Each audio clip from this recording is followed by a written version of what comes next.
Ryan, fundamentally, what is the difference in preparing a quarterback for a first road game versus a first game? Obviously, Julian having to go against Texas is a big start to his career, but what is different about this preparation? I think just making no assumptions when you're on the road, all the little things, and recognizing that it's going to be a challenging environment.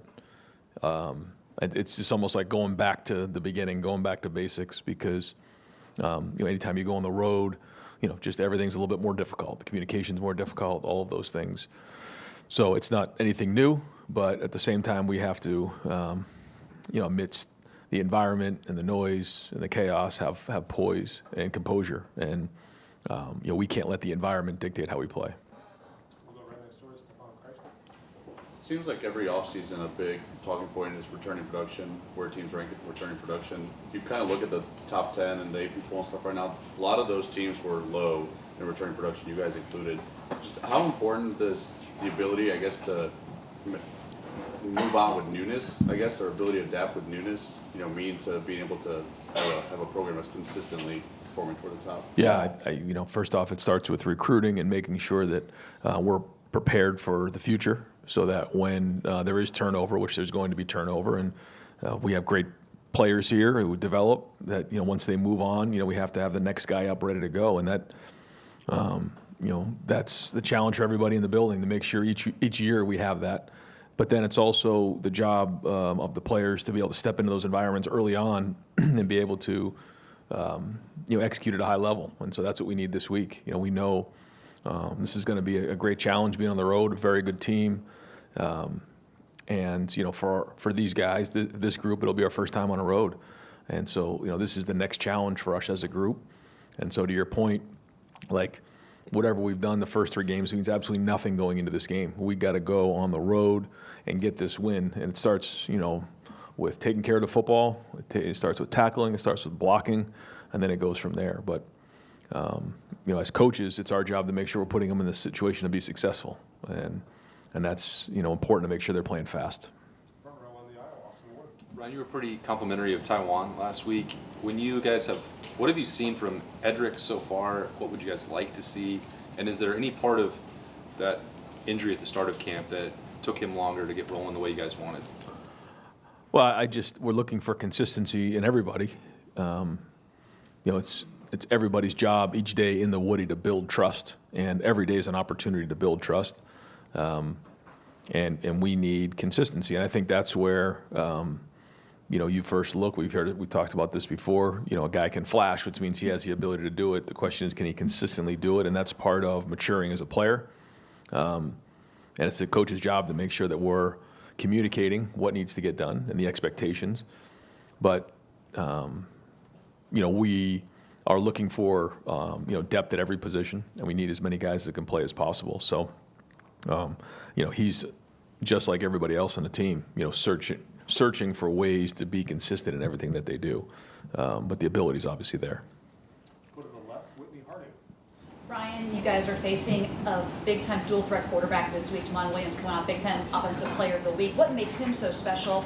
And especially going on the road, what's so hard about facing a quarterback with those kinds of talents? Yeah, whether it's on the road or at home, a quarterback who can move with the quickness and the acceleration that he moves with is difficult. It's a challenge, and but not only that. I mean, he's very accurate with the football, makes good decisions. Doesn't turn the ball over, extends plays. He's a weapon in the run game because he can equate numbers.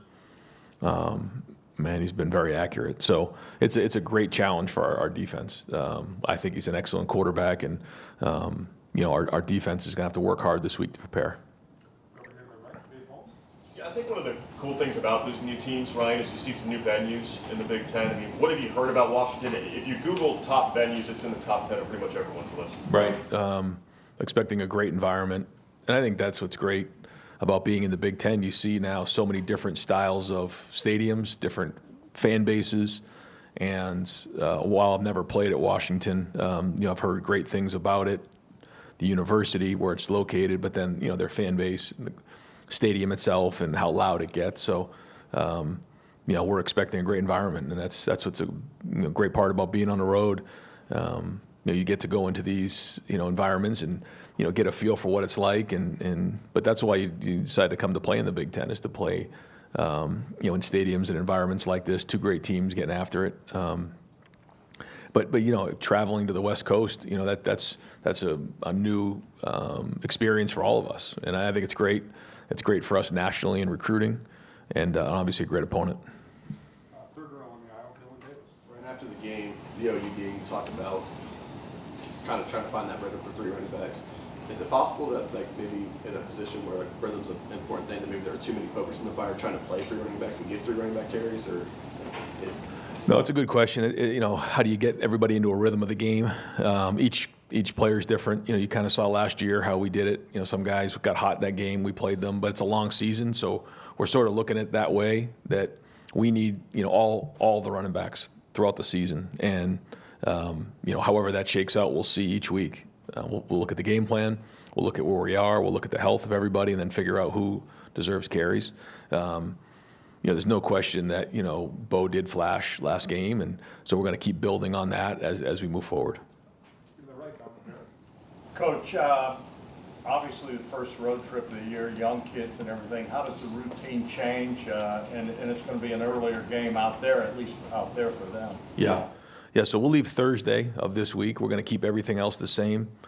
A little bit like when we were in the playoffs, just sort of that mindset of going into a new environment, sort of getting calibrated, and then going to play from there. So we'll have our normal Tuesday here, team meeting at 2:30.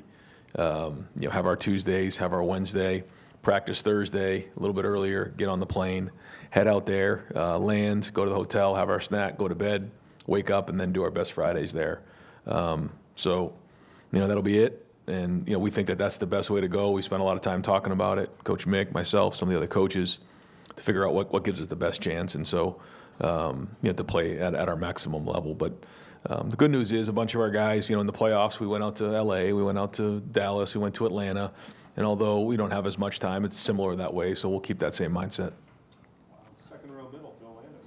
Ryan, when you're playing a defense that plays as much man as Washington does and as Ryan Walters has, what's a reasonable expectation for how much they might change things up? Or if you're a man defense, you're going to play man. If you're a zone defense, you're going to play zone. Yeah, you have to prepare for everything. They've changed some in what they've done. They've done a lot of things that they've done in the past, and they have good players. They have the right personnel to do whatever they want to do, and we'll have to prepare for everything. We know that they can do multiple things and have different ways to do it, and we have to make sure we're focused on us, and executing and making sure that we're taking care of the football and we're doing our part, and we recognize what they're in and then go from there. But I'm sure there'll be a mix. Right next door, Stephen Means. Kind of a more bigger picture thing. Back when you were deciding whether or not you wanted to take this job or not, what about you and your own kind of self-evaluation of yourself let you know you were going to be able to handle the eyes, the expectations, the magnitude of everything that came with what this job was going to be? I don't think I knew at the time. It's like you're never ready probably to buy your first house. You're never ready to have your first kid. I don't think you're ever ready to be a head coach for the first time. Certainly a place like Ohio State, but I had great coaches around me that I would follow to press conferences. I'd be able to sit in meetings with administrators. I'd sit in recruiting meetings. I'd watch them work, the staff. And I just always took a lot of notes to figure out when it was my turn to become a head coach, how I'd want that to look. Had a great experience in 18, just during that preseason to kind of go through and learn a lot of things from some great coaches. Greg Schiano and Larry Johnson and Kevin Wilson. There's just a lot of good people that kind of put their arm around me at that time. And then obviously what Coach Meyer did in terms of establishing things here, and then all the coaches that I was around. So you're never quite too sure how it's going to go. And you learn every year. That's what it is. And just saying to somebody the other day, almost going on a decade of being here now, and it goes fast. But every year you learn more and more about yourself, about your staff, about your team, about what needs to be done on a daily basis, setting the expectations, and then meeting them. And that's it. You just got to have that mindset every day, a growth mindset that you got to get better, and you go from there. But it's the same thing as being the coordinator. you know, and it was the same thing when you were a first-time position coach. You're just never quite too sure if you're ready, but you just got to go and learn and grow, and that's what this job's all about. As a follow-up, I think sometimes coaches can get upset when it feels like you won a game and maybe that wasn't enough, right? It's just as much about like what the win looks like, how you win, kind of an expectation of what it's supposed to look like, as it is about just winning a football game, especially when you're starting to play Big Ten games, when you're starting to play in talent equated. Yeah, I think it's a great conversation, because I think if you start worrying too much about quote unquote style points, you can get yourself in a bad situation fast. The number one goal is to win the game, period. I mean, there's no other sport that anything matters other than winning. But college football used to have style points, and they still do have style points, you know, and that's something that you have to be careful on. That being said, we expect a certain level of we have a certain level of execution. We want to play a certain way, and that when that's met, we know it's met. When we're playing to our standard, we know what that looks like. So we hold ourselves to our standard, not our opponents. And so whether it's practice or a game, it doesn't matter who we're playing. It's about how we play, and then we grade ourselves on that, trying to identify what the issues are regardless of the opponent, and then we go from there. So, you know, whatever the scoreboard says is one thing. What we think and where we are is another thing. The scoreboard really is important to win the game, but ultimately, like, we're judging ourselves based on a certain set of criteria that we judge ourselves at. And if we're grading out a champion, grading over 80%, and we're the hardest playing team in the country, then we have a chance to win every game. And that's really what it has to be. But we all know the number one goal is to win the game, period. And this game in particular is going to be an absolute battle. This is a very, very good team, you know, really good in all three phases and well coached. So to go and get this win on the road is going to take everything we got with this team. So our guys are fired up for it, and we need to have a great week of practice. Deep center field, Bill. Ryan, you mentioned the change to traveling Thursday this year. Obviously, you guys traveled Friday last year to Oregon. What did you guys learn from that road trip to Oregon last year that maybe you guys needed to adjust this year? It wasn't really anything about the trip. I thought we were ready and we were playing fast. I don't think there was anything sports science-wise that says us leaving the day before had any effect in the game. But that being said, we did a lot of, because I think it's more about, you know, are you focused? Are you locked in? Are you sluggish? You look at all these different metrics. Didn't see any of that. But that being said, you know, we always want to get better. And, you know, we've done a lot of studying on this. We've talked to a lot of people in the NFL. We've talked to different other, you know, sports and how they travel multiple time zones. And we felt like this is the best way. We also really looked at how we played in the playoffs as an indicator on this. And so, like we said, we always learn. So we're always trying to get better. Front row, Joey Kaufman. Ryan, you mentioned, I think, on the radio last week that you saw their quarterback in high school in the state championship game against Arizona. How is he? What do you remember about that time, and how is he kind of, like, you think, evolved as a player since that time that's made him game? Yeah, I don't remember a whole bunch other than I remember saying he's a baller. He was playing his tail off in that game. It was a rainy day, and I liked the competitiveness of him. And I didn't really remember that until just like within the last couple of weeks that I was at that game and watched him play live. But impressive athlete and a really good player. Also front row, Bill Reynolds. When did you watch the Apple Cup on Saturday live? Yeah. What were your impressions? A great rivalry, and a rivalry that goes back a long time, and just two programs that, you know, were fiercely competitive and getting after it. And, you know, I thought both teams played really, really hard. Was very impressed with how Washington played. When you were watching it, were you thinking, well, this will certainly get our guys' attention, and we got to be on our A game this week? I think this is a team that was in the national championship not long ago. I mean, this is a very proud program, and they have really good players. I think our guys understand and have understood that this is a very good program, you know, with a lot of talent at multiple positions. And going on the road in this conference is not easy to do. It's going to be a great environment. So I think that was what our guys expected. I mean, that's what I expected watching the game. Again, really good play. But again, it's a really good challenge to figure out where we are as a program right now after 4 weeks of being in the season. So again, all focus is on this week of preparation. Second row, Doug Lamarice. What's it like for a center on the road in a loud environment, and where do you think Carson is in handling everything that goes into a game like this? When you're inexperienced, it's a big challenge. Just like anybody, you learn and you grow. Carson's now been in it before. Luke's been in it last year. Josh Padilla's practiced in it a ton. So these are not, young guys in this environment. We practice it a lot during the week. So getting everybody on the same page is, something we've been preparing for.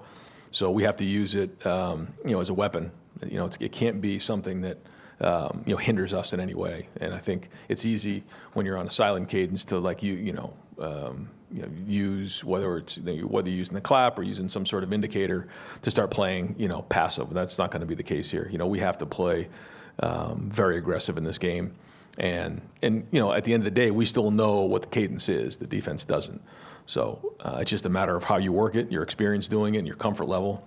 I feel like we have some pretty good comfort in what we're doing, but we got to make sure we're on it this week and can't have false starts. I mean, that's the discipline of this, and a big part of that is the composure of making sure that each play we know exactly what the cadence is, and that we're doing our assignments. Ryan, if you set the Texas game aside, that's just it was what it was to start the season. You guys entered the year not seeing CJ run for Ohio State, not knowing what James could do in a lead role, and not knowing what Bo could be as a freshman. How much did you guys use the 2 weeks following the Texas game to kind of evaluate them on what their strengths and weaknesses were? And do you feel like in that Ohio game you kind of started to see James pick it up a little bit? Yeah, I do. He hasn't played a lot of football either. Travion and Quinshawn took most of the reps last year, and it's hard. Practice is important for running backs, but very important. But you have to almost play with an imagination sometimes because you're not getting taken to the ground. So, getting in the game, you get a feel for all those things. And I thought he ran better in that game. But this is a much different opponent and a bigger challenge. So we got to continue to see all those guys step up in this game. Obviously, Texas, Grambling, Ohio all gave you different levels of competition. But when you have a defense that's so new, I think sometimes there's a tendency, a defensive line is so new, there's a tendency of them to get out of passing lanes, just trying to seek sacks and TFLs. How do you evaluate their ability to stay in the lanes that they need to be and stay in their gaps as you prepare for Yeah, we just try to do the best we can on the film to coach it up and what we see and make sure they understand what their assignments are and to do their job. Regardless of the opponent, like I've said, it's about us and what we're seeing on film and projecting the issues out that are going to be there and making sure that we understand, again, our opponent and what they bring to the table, but then also, we have to hold ourselves accountable to do our job and what we're doing in our schematics. So, like you said, we have 3 different, opportunities to evaluate what went on in the game, but then we also have all the practices where we're going against really good people on the other side of the ball. So we try to use all those to identify where we're at, our strengths, our weaknesses, and then go from there. Ryan, you guys obviously have talented wide receiver, talented cornerback. Washington does too, but they have size that's really noticeable at both of those positions. Yeah. How do you prepare on either side of the ball going against a guy that's maybe bigger than what you're used to seeing on a basis? Well, you have decent size, at wide out. And then, you have IGB, who's a little bit of a bigger corner.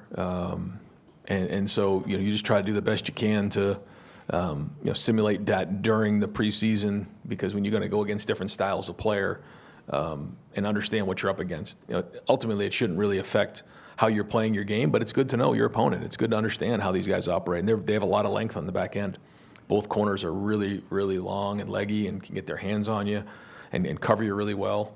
So it'll be good for our guys, because like you said, this is, the guys at Texas, were good size as well, and we see them every day in practice. But these guys are a little bit bigger, so we have to understand that and how we're going to get open and how we're going to play the ball. And you got to play big when you're playing against bigger corners. You can't just let the ball get to your body. You got to play extended, things like that. So all things we'll be working on.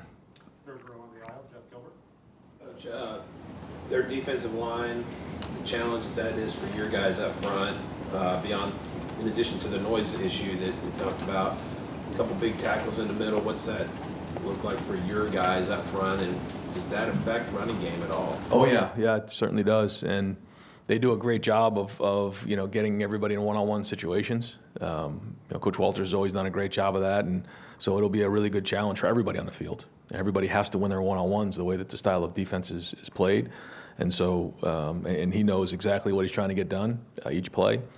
So we have to make sure we're winning our one-on-ones, and that's everybody, including the offensive line. Right in front of him, Steve Hellwack. Yeah, Coach, the two stats that stick out, one of them, to his point, I think they lead the country in four-man pass rush rate, 50%, with just the four-man rush. That's one.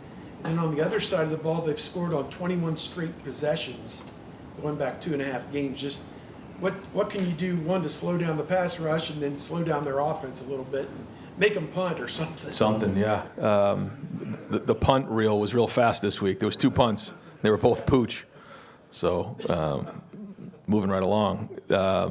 Yeah, they have been very, very efficient on offense and really haven't made any mistakes. So, we all know what we need to do to discourage that. But yeah, they,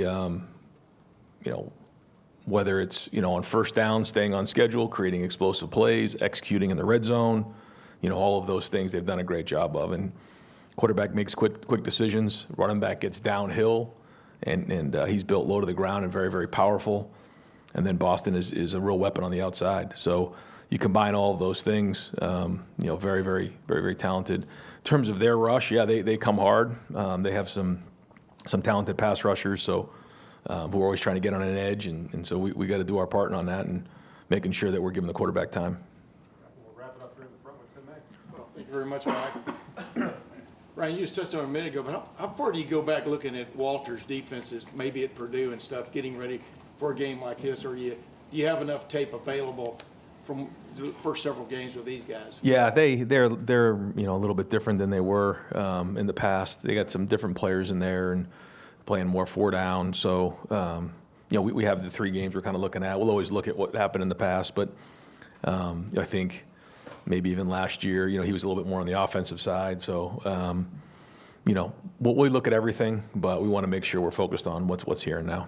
Another thing, Julian, in the red zone last week, a couple of times it looked like he was a little hesitant. Maybe that's the right term. I don't even know what it was. Cautious. What have you talked to with him? What have you talked to him about the red zone and stuff and the urgency, but not being over urgent? I mean, what's it been like? Yeah, just overall execution for everybody involved. We just missed a couple things in terms of the pass game that we got to clean up. We got to get that done. We missed a couple runs down there that I think schematically were well designed. We just didn't execute them, and that's on everybody to make sure that gets done, coaches included. And then, when it comes to the second part of the route, I thought he did a nice job of finding Max on the extension and the good pickup. But, he got tripped up on the first one there. If he can keep his feet, he's going to see Carnell in the back of the end zone on that one. So we all just need to do better. But as always, the quarterback gets all the attention. He's got to do his part down there because that's how you evaluate quarterbacks is, as we all talked about, 3rd down, red zone, 2 minute. All right, Coach, thank you. Thanks, guys. Thanks, Ryan.